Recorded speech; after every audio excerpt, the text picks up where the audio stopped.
Welcome to our channel. Today we how to authenticate Search Console using Google Analytics verification. Quick tutorial step by step clearly. To authenticate your Google Search Console using Google Analytics, make sure you have both accounts set up. Begin by logging into your Google Search Console account. Once you're in, look for the Start Now button in the top right corner and click on it. If you haven't already added a property, you'll be prompted to do so. Type in your website URL and click Continue. Choose the option to verify. Select the Google Analytics verification method from the list provided. Make sure that you have the correct Google Analytics account linked to your website. This will typically be under the same Google account you're using for Google Search Console. After selecting Google Analytics, click the Verify button. The system will check your Google Analytics account for verification.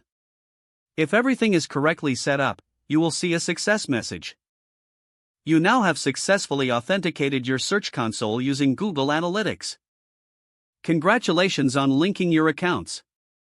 This will simplify your website management and improve your SEO capabilities. If the page does not load, refresh the browser or try again in a private or incognito window. Make sure you are using the correct email address, then retype it carefully to avoid small typos. If your password is not accepted, use the reset option and create a new strong password you can remember. Check your spam folder for verification or security emails, then complete any requested confirmation steps.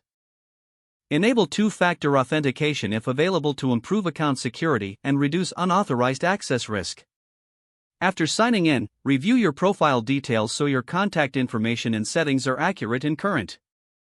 If you see an error message, note it down and try again after restarting your device and internet connection. Log out when you finish, especially on shared devices, to keep your account and payment information secure. If the page does not load, refresh the browser or try again in a private or incognito window. Make sure you are using the correct email address, then retype it carefully to avoid small typos. If your password is not accepted, use the reset option and create a new strong password you can remember. Check your spam folder for verification or security emails, then complete any requested confirmation steps. Enable two-factor authentication if available to improve account security and reduce unauthorized access risk. After signing in, review your profile details so your contact information and settings are accurate and current. Don't forget to like this video and subscribe to our channel for more step-by-step tech guides.